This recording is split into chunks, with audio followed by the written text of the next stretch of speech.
So இது எழுதிக்கோங்க, முக்கியமான ஃபேக்ட். அலெக்சாண்டர் வான் ஹம்போல்ட், இவர் என்ன சொல்றாங்கன்னா வந்து father of ecology. Alexander von Humboldt சூழ்நிலையியலின் தந்தை அப்படின்னு சொல்லிட்டு சொல்றாங்க. ஓகேங்களா. அடுத்து யூஜின் பி ஓடம், இவர் மாடர்ன் ஈக்காலஜி தந்தை சொல்றாங்க. தற்கால சூழ்நிலையியலின் தந்தை, father of modern ecology Eugene P Odum. ஓகேங்களா. என்விரான்மெண்ட் புக் ரொம்ப வந்து ஃபேமஸான புக் வந்து ஓடம் அப்படின்னு சொல்லுவாங்க.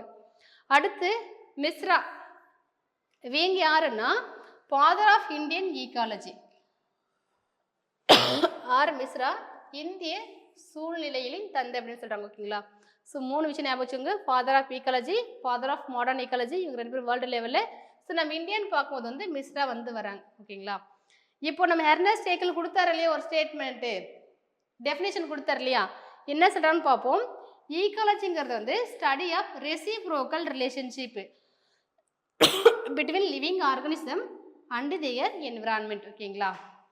அதாவது உயிரினங்களுக்கும் அவற்றின் சூழலுக்கும் இடையேயான பரஸ்பர உறவை பற்றி படிக்கிறது என்னது சூழ்நிலையியல் அப்படின்னு சொல்லிட்டு சொல்றாங்க.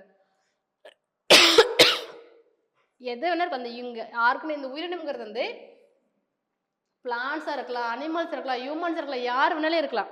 ஸோ அங்கே இருக்கிறவங்களுக்கு இப்போ நாம இருக்கணும், நமக்கு இந்த என்விரான்மெண்ட்டுக்கு என்ன ரிலேஷன்ஷிப் இருக்குன்னு சொல்லிட்டு படிக்கிறது என்ன சொல்றாங்கன்னா வந்து சூழ்நிலையியல். எர்னஸ்ட் ஹேக்கல் சொல்லியிருக்காங்க. ஓகேங்களா.